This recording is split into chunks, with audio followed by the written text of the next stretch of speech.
মুহতারাম হাজিরিন, হযরত হুসাইন রাদিয়াল্লাহু তাআলা তিনি আহলে বাইতের অন্তর্ভুক্ত এবং তার মর্যাদা আল্লাহর নবীর কাছে এত বেশি। আল্লাহর নবী দোয়া করেছিলেন, হে আল্লাহ, আপনি হাসান হুসাইনকে ভালোবাসে, তাদেরকে যারা ভালোবাসবে, তাদেরকে যারা তাদেরকে ভালোবাসে কার কাছে তো আল্লাহর কাছে। সুবহানাল্লাহ। মুহতারাম হাজিরিন, হযরত হুসাইন রাদিয়াল্লাহু তাআলা তিনি চাইলে রাজনীতিভাবে জীবন যাপন করতে পারতেন। এই যে শব্দ দিয়েছে সেই শব্দগুলি যদি তিনি মেনে নিতেন, মেনে পেতেন, তাহলে ওনাকে রাজকীয় ভাবে যেভাবে সুখী জীবন যাপন করার জন্য ব্যবস্থা সবকিছু এজেন্ট করার কি করতেন বলে ব্যবস্থা করে। কিন্তু তিনি চিন্তা করলেন যে কিয়ামত পর্যন্ত আল্লাহ নাতি বেঁচে থাকবে, মুসলিম উম্মাহ বলবে। আমরা অনেক সময় বলি না যে ওনার মতো মানুষ থাকতে এই ঘটনা কিভাবে ওনার সামনে সংঘটিত বলে কিনা বলে হুসাইন রাদিয়াল্লাহু তাআলা মতো ব্যক্তিত্ব থাকতে এজিদের মতো পাপিষ্ঠ নরদম রাষ্ট্রপ্রধান হইবে, যাই খুশি তাই করবে। আর হুসাইন রাদিয়াল্লাহু তাআলা এটা সমর্থন করে যাবে।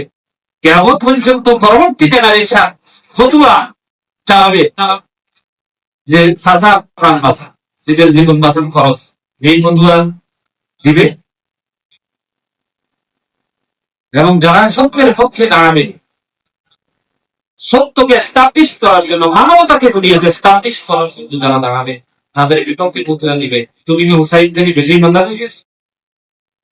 হুসাইন তো সেই দিন এসিডকে সমর্থন করে গেছে।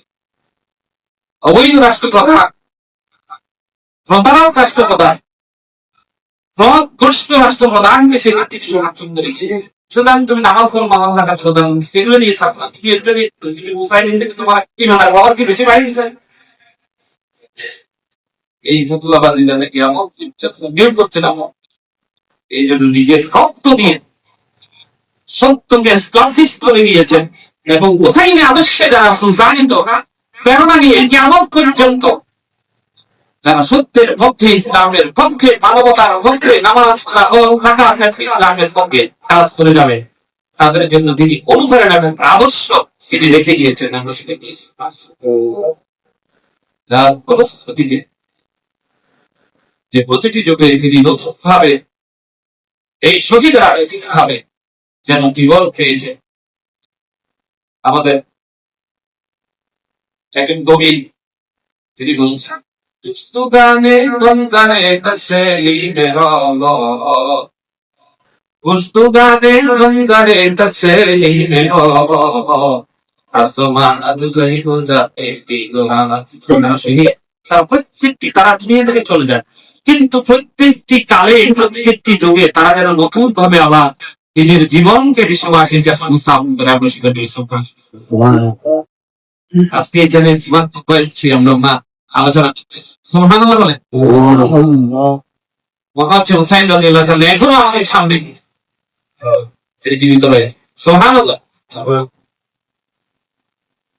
আর শহীদ, এটা শহীদ শব্দের বহুবচন হচ্ছে সুহাদা। শহীদ শব্দের শাব্দিক অর্থ হচ্ছে সাক্ষী দান।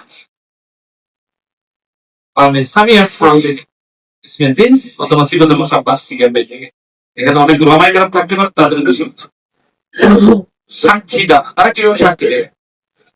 আমরা কালিমার মাধ্যমে আল্লাহ সাক্ষী দিয়েছে, কালিমার মাধ্যমে আল্লাহ সাক্ষ্য দিয়েছে লা ইলাহা ইল্লাল্লাহু মুহাম্মাদুর রাসূলুল্লাহ। এটা বলার সাথে সাথে নামাজ, হজ, যাকাত সবকিছু অটোমেটিকলি আমাদের এটা বাইন্ডিং আমরা চলে আসছি। কাজ এবং কর্মের মাধ্যমে, কাজ এবং কথায় কর্মের মাধ্যমে আমরা কি করেছি? স্বীকৃতি দিয়েছি।